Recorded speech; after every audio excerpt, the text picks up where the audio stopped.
Hello everyone and welcome back to our channel. We are Millennial Mom. If you don't know who is who, I'm Millennial. This is Mom.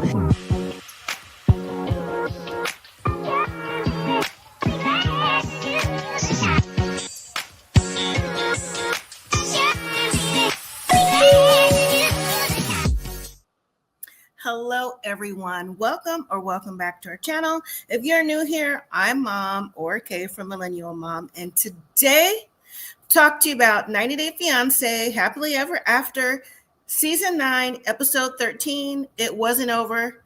It still isn't over. I mean, that's exactly how we've been saying, at least for me, I'll speak for myself. What's been going on this entire season? It's not over.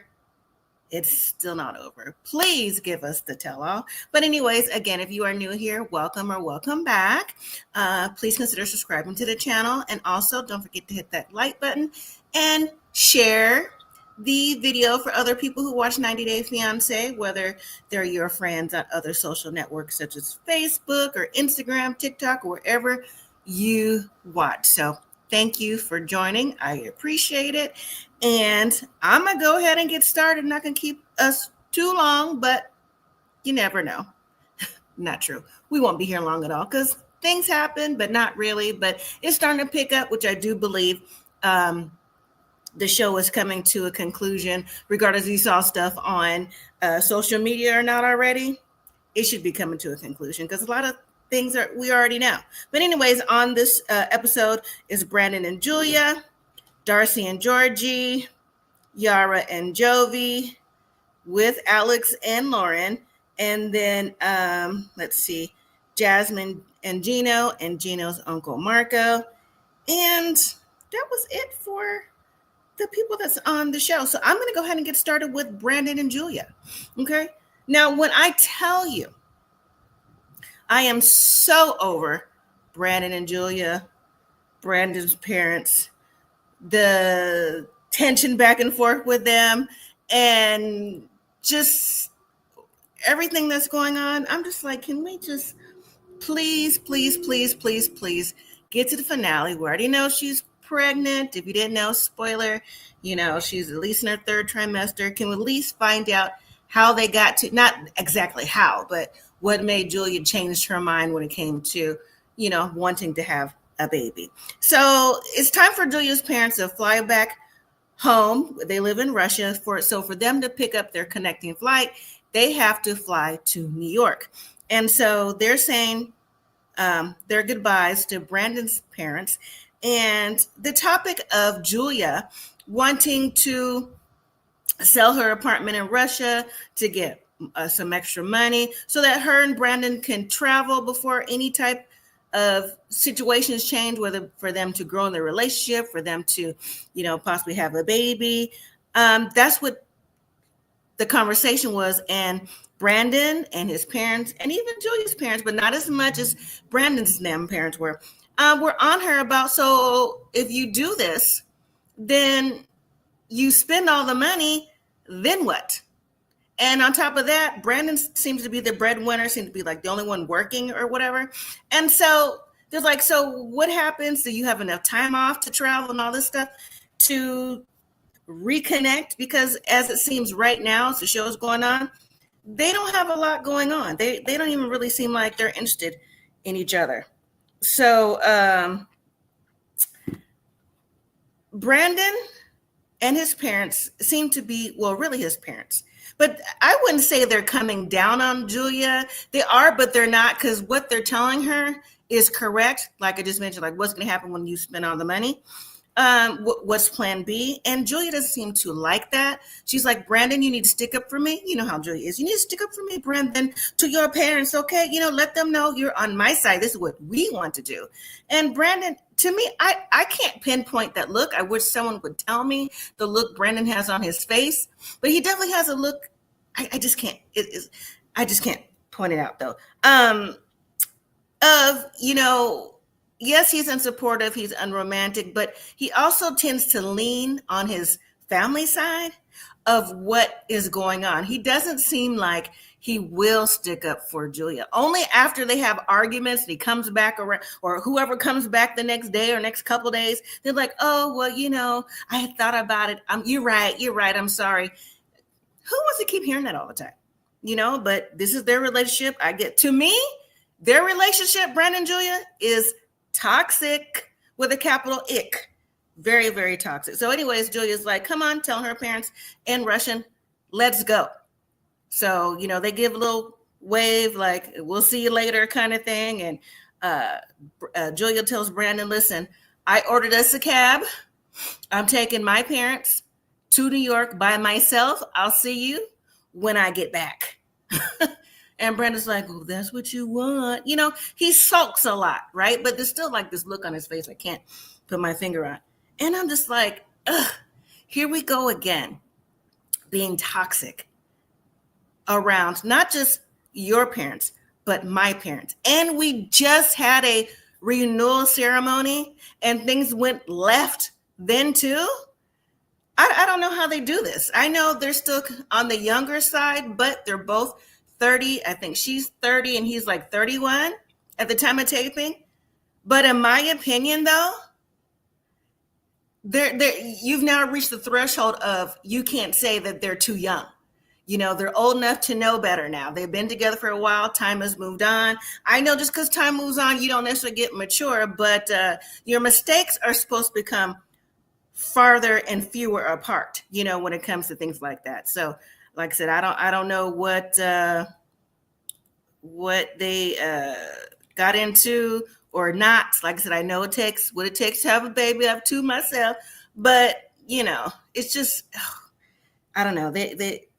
It's on my nerves. Seriously, it's on my nerves. Like I said, let's just get to the tell-all with this. We can find out the steps and process, how they reconnected, and if she still has her apartment in Russia. Okay, that's what I want to know. All right, let's move to Darcey and Georgi. So after the anniversary party, once again, it was the week or last 2 weeks of wedding anniversaries, wedding renewals, wedding refreshers. Okay. So it's Darcey and Georgi. So last week when we saw them, they had the party. Darcey got drunk as a skunk, and her and Georgi, to me, have never been on the same page, but they definitely aren't even more so now. Spoiler alert. Once again, spoiler alert, that Darcey and Georgi, the alleged rumor is that they broke up for the 1,000th time now. They are not together and possibly looking to go to another spinoff within a 90-day franchise called Love in Paradise. We'll see. They can keep that, but that's just me. All right. So anyways, back to them. So now it's the next day, evening after the wedding renewal. It's time to fly back home to Miami. It's Darcey, Georgi, Stacy, and Florian. Georgi wanted them to experience one last Bulgarian tradition, which is you see some man out there with some coals, with making a cross on the ground and coals, spreading them out. And Georgi says that that's for, you walk over hot coals with your feet so that you get rid of evil spirits and just different things that's going wrong in your life. Again, another renewal. So Darcey doesn't want to do it, really, right? She's like, that's okay, you do it. It's like, no, we have to do it together. So Georgi picks her up and he walks across the coals. So that was cool, right? And so Darcey turns to her sister Stacy's like, it's your turn. Stacy's like, no, we cool. This was for you. Okay, this one for us. This was for you. As long as you feel refreshed and renewed going forward, cool. Y'all got this, right? So she said it, and I'm not sure if it was sarcastic when she said it, but I think she had a little bit of faith in it, but it kind of like, in my opinion, driven with a little bit of sarcasm too, just based off of what happened in the following scenes. So now that's over. They're back in the hotel room packing. Once again, not on the same page. Now here comes Stacy and Flori again, helping them pack before the taxi arrives, or the cab, to go to the airport. And at first, Georgi's like, I want to come back here to visit my family. It's been too long. I love to travel. And, I would like to come by myself for different opportunities. And so Florian, Stacy's husband, is like, what do you mean? Like, what are you talking about? Like, this doesn't make sense to me. And so Darcey's like, well, he just wants to get things done, take care of things, trying to say what she thinks that Georgi said. But then Stacy was like, no, let him speak for himself. So then Georgi was like, well, yeah, I just want to come back here. I want to take care of business. Like, I just want to have, like, buy an apartment here. So when we come back, we don't have to stay in a hotel or with my family. And so that's when Stacy jumps in and was like, what do you mean? How about you buying a house or condo in Florida, in the States first, before you do anything here? And this is where it comes like a little, I'm not gonna say rift between the sisters, but maybe, I know you can tell your sister or brother, your sibling information, but this to me where Stacy kind of like crossed the line. I don't think that was her part of saying that to Georgi, even though it was probably true. That's what, now I'm about to get them mixed up. Darcey should have said to Georgi. Now, she did end up saying that after the fact. She's like, yeah, you should take care of stuff at home. I mean, what are you talking about coming back here and investments, trying to do things without me? See, this is Darcey going off now, right? She's like, you have taxes to pay. I don't know, honestly, which sister said it, but you got taxes to pay back at home. I'm like, what? Right? He just said he wanted to get something for when they travel back to Bulgaria. I didn't see anything wrong with that, like getting something else here. Now, if they don't have a permanent home or something in Miami, that's on both of them. But if Georgi has enough saved up, how come he can't get something in Bulgaria when they travel? I understand that. So then that's when things start to get real heated, right? So then Stacy's like, yeah, so what do you do? Where's your money? Didn't you just get a raise? And so here comes Darcey saying the same thing to her husband, which means, the sisters talk. And again, it's okay to talk, but sometimes people could overstep their boundaries if they knew too much information, right? In your business, a little bit too much. So then the sisters are ganging up on Georgi. Florian's just sitting there like, taking it all in. I mean, he already said what he had to say, right? And then when it comes to confessional, I'll tell you what he said then too. And so Georgi's like, why are you worried about what I'm doing? Okay. You need to worry about you and your man, right? He said, matter of fact, you broke and you broke too. Excuse me? We're not living on the street. Okay. He said, you broke, shut up, okay. If you know the rap, you know it. So wouldn't your husband know if you broke? Darcey's like, and your sister too, since y'all telling all their business. So Darcey's like, we're not. I'm the one that pays my rent and you're half the rent in Miami. So what are you talking about? He says, all the clothes and cosmetics y'all buy, you broke. I thought that was funny. So before they go, during all this, apparently Georgi's sister and her husband and kids was supposed to come say goodbye to them, right? But no, the sisters get upset. She's like, nope, I'm leaving. Matter of fact, Darcey said, you know what, Georgi, you could just leave. I'll write you a check tomorrow. You can have all my money. So now she's being sarcastic, which, hey, this is your relationship. You've been saying, Darcey, that he works, but you don't know what he does. Doesn't sound like you know where he works at. You know that he got a promotion, so he's not giving you anything, right? So in a way, that's your fault. And if you are the only one paying for your surgeries, maybe getting sponsored, whatever, I mean, hey, travel adds up. So I don't know, whatever, right? But in confessional, though, Stacy and Florian are throwing shade at Georgi. Florian says Georgi is not honest. He said he's never been honest since he's known him, since he's been with Darcey. And I'm like, see what happens when you pillow talk and then you get the conversation from your sister. Okay, so if it's all this, I know you were there to support your sister. Why even say anything? Why even come? You know what I'm saying? And what do the sisters have in common? Like both of their husbands are around the same age, like a good 20 years younger than each of them. So maybe they're there for their continuous 15 15 minutes of fame, which doesn't seem like it's going away anytime soon. So anyways, Darcey, Stacy, Florian all leave for the airport upset with Georgi, whatever, right? So then Georgi's upset that, every time that things go left or they have a small conversation, disagreement, Darcey always has to run, and he may be right. So then here comes Georgi's sister, her husband, and the kids, and he's saying that I'm sorry, I don't want to put you all in my business, and I just want to say goodbye to my family, but I'll see you soon, kind of thing. So I guess he was a little bit embarrassed, but he didn't necessarily have to explain what was going on. Not to, well, he didn't necessarily explain. He gave a little bit, but you can kind of tell by his body language or whatever. Okay, so let's move to Yara and Jovi and Alex and Loren together. Now that they're together in the same scene, but I'll talk about them separately first. So Yara has invited all the couples, including Elizabeth and Andrei, to a ski trip in Lake Placid, New York, to see, can't we all just get along? Can't we all just get along? The answer is no, you can't, right? Spoiler, spoiler, spoiler. I saw this just today, Tuesday the 30th, on Instagram. I was just scrolling through, and it was a picture of, well, I follow the 90-day channel, right? And it was a picture of Loren, and Loren was actually at Yara's little girl's birthday party, which was like early in September, late August, early September.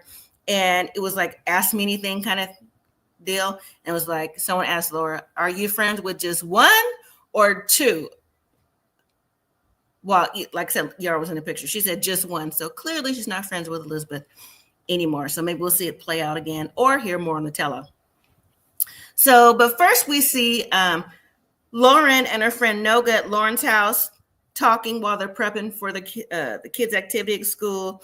Loren tells Noga about how things went down at Yara's event, how Elizabeth, said to Alex, hey, I heard you're body shaming your wife. And of course, Loren is like, he didn't do that. He would never do that. Again, I have never seen someone backpedal so hard, so fast, so long, all while her medical condition is making her, under stress, flare up even more. Okay? I don't think Elizabeth pulled that out of the air or out of her ass at all. Loren said her and Elizabeth had a 4-year relationship mainly on the phone and by text. Probably so. And I'm sure Elizabeth said the same thing or similar things about her husband. Okay. So speaking of Elizabeth, I don't even know why Elizabeth is so like, oh my God, I can't believe you called my husband a horrible person. Hello. How many times has someone said that about Andrei? And you know what? Shady Production did show different little things. I mean, he even called Noga, you dumb beep, at Loren and Andrei's barbecue. A total stranger. So if you could say that to a total stranger, matter of fact, Elizabeth, he said that about your sisters and your mom and your brother Charlie many times. So don't miss me. Go all the way to the left, kick every rock you can see in the desert. Okay? Not thinking that your husband is horrible. You already know you have to defend and save face. So Elizabeth gets on my nerves with that. But anyways, Loren needs to, she may never admit that Alex said that, whatever he said to body shame her, because Loren already has body dysmorphia. She's already explained that herself. So it's possible to hurt her, right?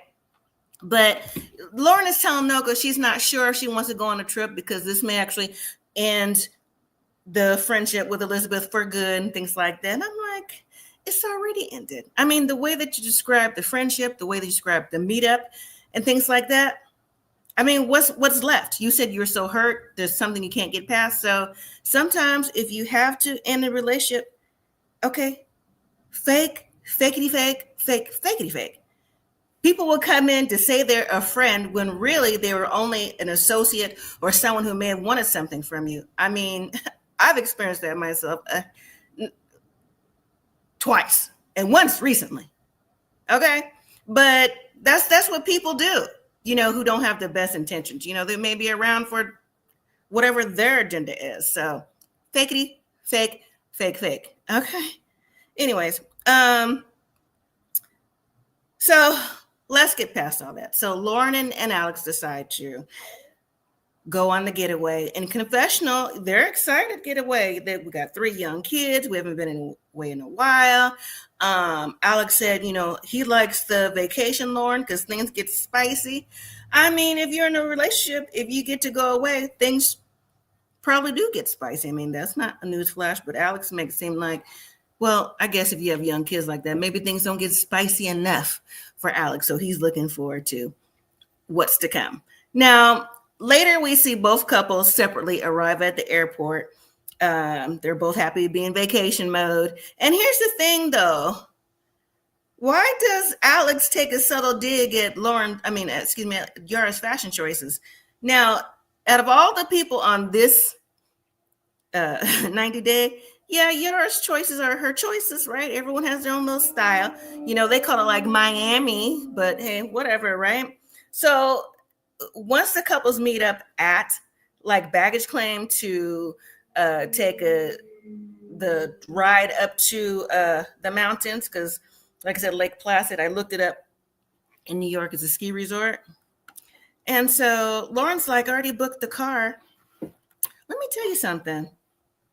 When Loren said, or whoever said it's going to be a 2-hour ride, I was like, what? 2 hours? Girl, was it a ride for an Uber? Did you pay somebody? Because that's an awful long Uber ride. Y'all could have rented a car for that. But hey, do what you got to do. Maybe production paid for it. I don't know. Anyways, they get to the resort. They get settled in. They meet back up at the bar. They have drinks or whatever. And then Jovi decides, hey, let's go back up to our room. I have a bottle in there and then we could play some games. And at first, Yara's like, no, I don't want to do that. But he convinces her to go. And Alex and Loren's like, cool. So they get to Yara and Jovi get to their room first. I guess to set things up, whatever, right? Why did Jovi, though, take his clothes off as if he wanted a real quickie before Alex and Loren came over? Yara's like, what are you doing? What are you doing? And in confessional, Yara's like, every time we come on vacation, Jovi just wants to have relations, which is cool. But I mean, how you invite people to your room knowing they're coming like right over after they freshen up or change your clothes or whatever? Like, you trying to no, not Jovi, hold on a minute, right? Anyways, so he ends up putting on the robe, and when he answers the door, they're like, so what kind of party is this? Because I would have thought the same thing, right? That's a story time. Anyways, they come in the room. Yara's like, I'm dressed. So then they think of a game. I'm like, you should already had a game planned out if you had a bottle and stuff in your room. Anyways, they do Never Have I Ever. He's got to explain the game. But they play the game, but that's not the most interesting thing that happens, right? They go around talking about how they used to look when they were younger.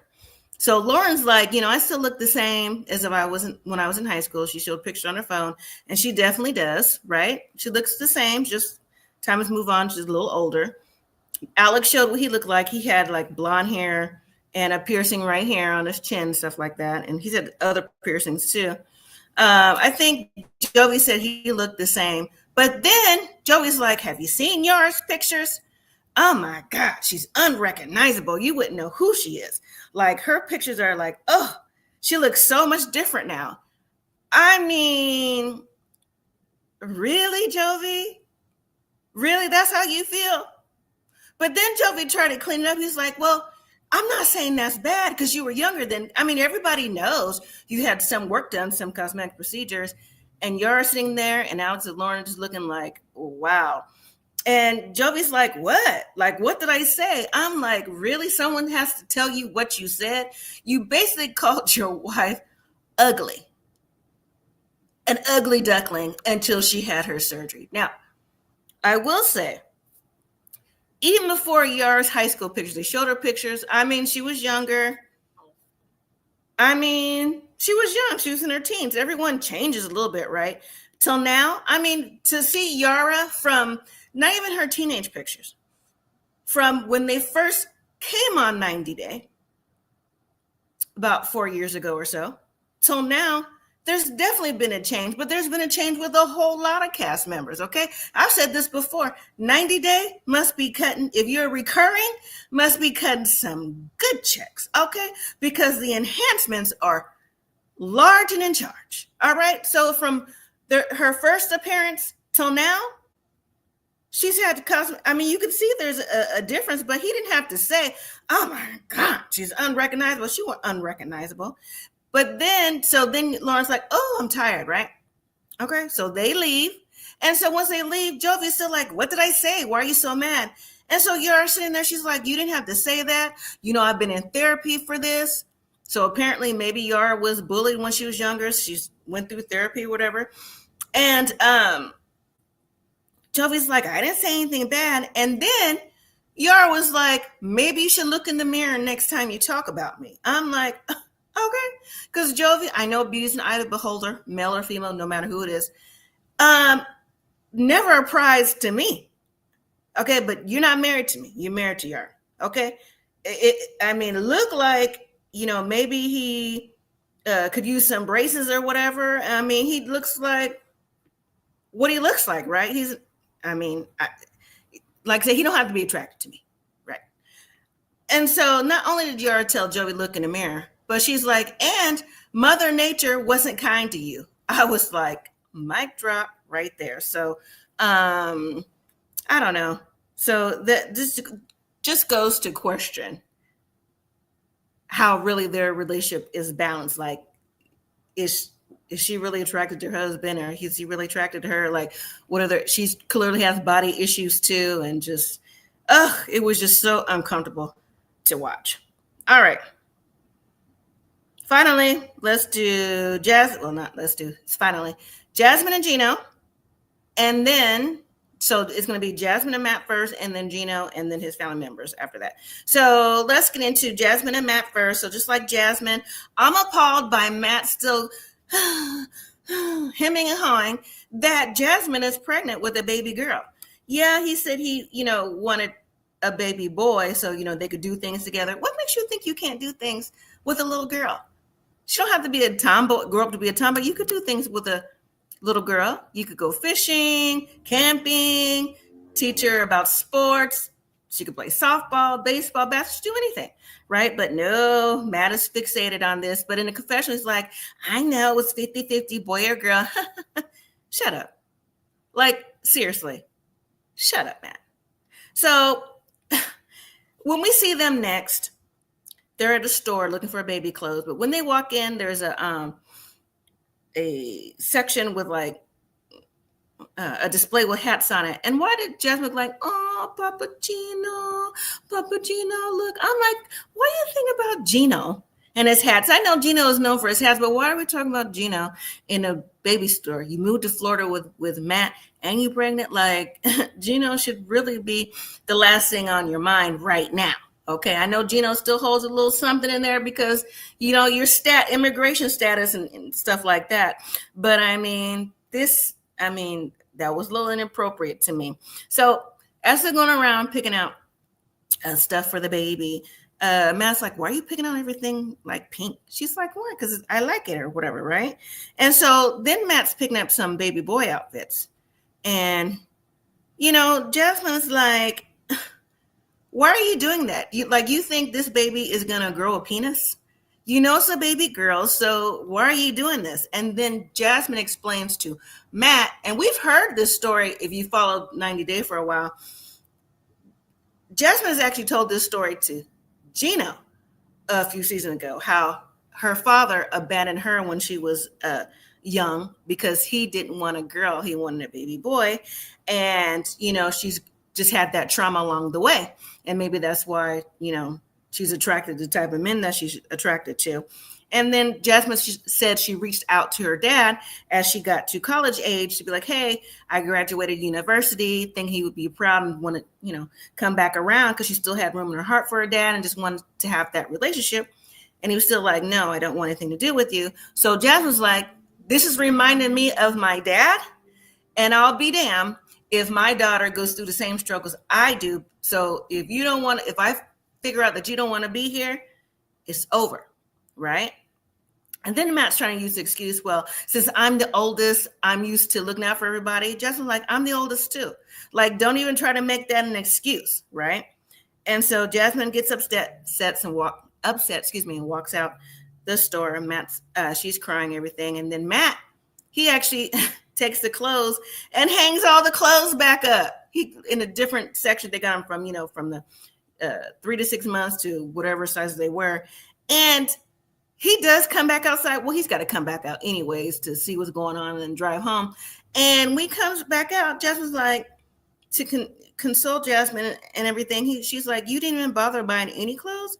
He's like, no. That was the first thing I was thinking too. I'm like, since you know what made her upset and all the clothes she picked out, you could at least bought the clothes.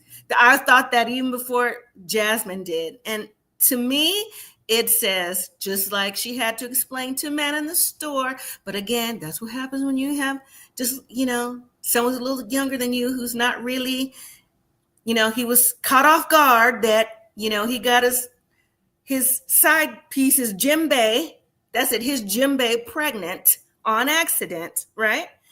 He weren't thinking about that. Anyways, Matt's like, I know you're hormonal, I don't want to make you upset. Blah, blah, blah, right? He did try to make a Gino reference here and there in the store, talk about, is this what happens when you get upset with Gino too? But Matt, read the room. All right. So then, to me, the best scene of the entire episode was when Gino invited his uncle Marco and his nephew to talk about what's going on with him and what's going on with Jasmine in general. So Uncle Marco, they met at the restaurant. Uncle Marco is asking Gino what's going on. He's heard some rumblings in the family. The nephew said the same thing. He's like, yeah, well, Jasmine is pregnant. Uncle Marco said, what? Uncle Marco put his head down. He was like, oh my gosh, I can't believe this, right? Uncle Marco, in confessional, I felt so bad for Uncle Marco. He's like, I love Jasmine. I was honored when she had me walk her down the aisle. She wanted to be part of this family. Uncle Marco was going through it. He couldn't believe, the man had tears in his eyes. He's like, I can't believe everything that's going on. She was looking for a father and just all this stuff. He just knew that the family and him could help her, help Jasmine. But apparently that's not what Jasmine wanted at the end of the day. Well, she definitely didn't want Gino because Gino wasn't doing what she wanted to do, which was being more intimate or whatever, right? So Gino is saying how, he appreciates how Uncle Marco has been there for him his entire life and just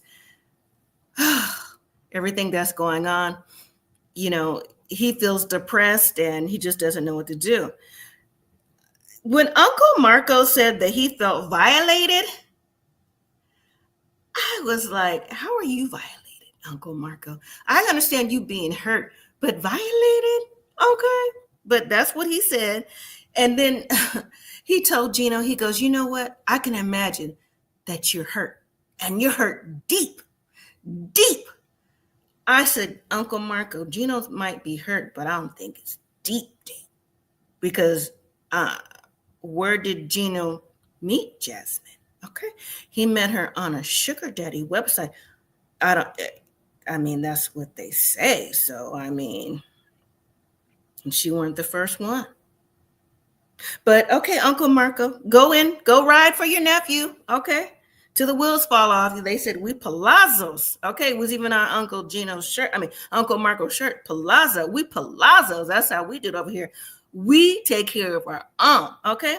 Uncle Gino and the nephew was like, well, why don't you write a letter expressing your feelings to Jasmine, and that way you could let her know what's going on. Uncle Mark was like, yeah, you write that letter and and take the clothes or whatever, and if you have to, you light it on fire, you burn it. You burn it. I said, Uncle Marco, settle down. Settle down, calm down. Because see, your nephew, he's not as broke up as he says. He just upset that, maybe he didn't have the baby first. That's all I'm saying. The next scene after that, we see Gino in a coffee shop. He got his laptop out and he's typing a letter to Jasmine and all this other stuff. In my mind, I'm thinking, you can write the letter all you want to. I'm not reading it and I'm not going to listen to you read it to me. Okay? Because I did what I wanted to do. We got in an open marriage, and maybe I didn't want to get pregnant. It was a surprise, but I am. So I'm with Matt now, and just is what it is, regardless of consequences, right? That's what I'm thinking if I was Jasmine. But, then Gino, you see him with the 10 key calculator. Okay, he's calculating all the things that he has done for Jasmine, right? Taking care of her in Panama. I wonder if he did all the cosmetic surgeries, the wedding dresses, and just the different little things. I wonder if he added all that up in his trips back and forth, right? Because we really don't know all the ins and outs that he's done for her, but he's done enough. He want to tell us that the K1 process isn't cheap. I can imagine it's not, but once again, as many times you was back and forth with over there to Panama with her, and all these different things went down, you break up, get back, break. I mean, when does it start to become on you? Fool me once, shame on me. Fool me twice, shame on you. And I do believe that's where Gino is. Shame on you.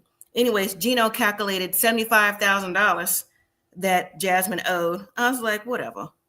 You paid that because that's what you want to do. You paid for the thrill, and now it's shame on you. All right. So that's the end of the episode. My nose itch, excuse me, y'all. Next week, Gino actually talks to Jasmine and reads her the letter and says he's working on getting her deported. Jasmine's like, right? While Matt's standing in the doorway, right? That's the first clip of that. Then we see Elizabeth and Andrei showing up at the couples retreat with Yara and Loren. Then we have Brandon and Julia. So Julia has dropped her parents off. So they've flown back home, right? And they're going to figure out the next steps of their relationship.